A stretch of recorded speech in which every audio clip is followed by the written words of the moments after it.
along as if he's interviewing a legitimate leader instead of a regime mouthpiece presiding over an illegitimate, unelected theocracy that's been occupying Iran for 45 years. A regime whose very slogan is death to America. Though according to the Ayatollah himself, this isn't just a slogan. Let's take a look. این مسئله آمریکا و ایران اینی که شما میگید مرگ در آمریکا این یه شعار نیست صرفاً این یک خط مشیه.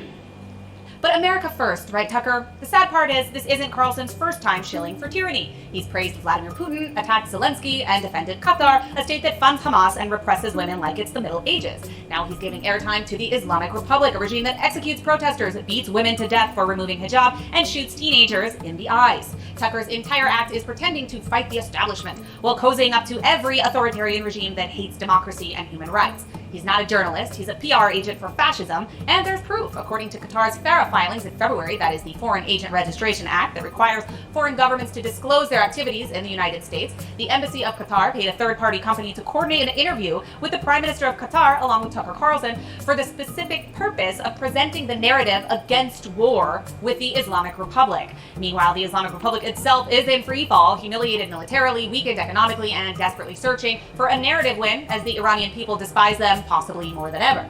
That's where Tucker comes in. Tucker is part of their propaganda lifeline, their Western validation, while they execute minors and crush dissent and burn through any remaining international credibility.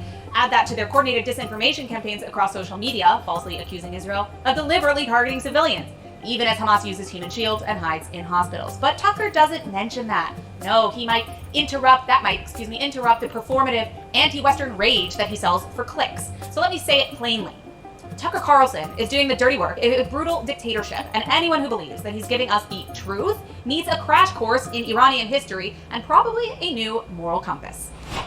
This is a great takedown by Emily Schrader against Tucker Carlson, formerly of Fox News, and formerly of CNN, and formerly of MSNBC. Tucker Carlson has swung the entire political spectrum. He started on the left, went to the center, went to the right, went isolationist, and now he's gone even further.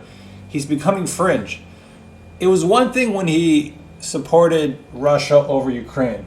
Obviously, it's a bit controversial, right, to support a dictator over a kind of a democracy, but there was a point to be made in which he was upset that America was handing free checks to Ukraine and that money should be spent on schools and paving roads in America. Fine. There's a world in which that could be accepted. But the whole Israel versus the Arab world thing and the Muslims, etc., Tucker Carlson took it to a point where he literally interviewed the president of Iran, a country which tried to assassinate the president twice. That's just crazy. Like, okay, it's one thing if you want to be against foreign aid to Israel, but you can still vote with Israel and support them, even just vocally. But he's just gone so much further. And this is the first time we've seen Emily Schrader on JNS TV proving that Tucker Carlson is a foreign agent of Qatar. That is wild. The media has not picked up on that story, surprisingly, but it remains to be seen if Tucker Carlson will continue to be a force in media despite his dual loyalties to both America and to Qatar.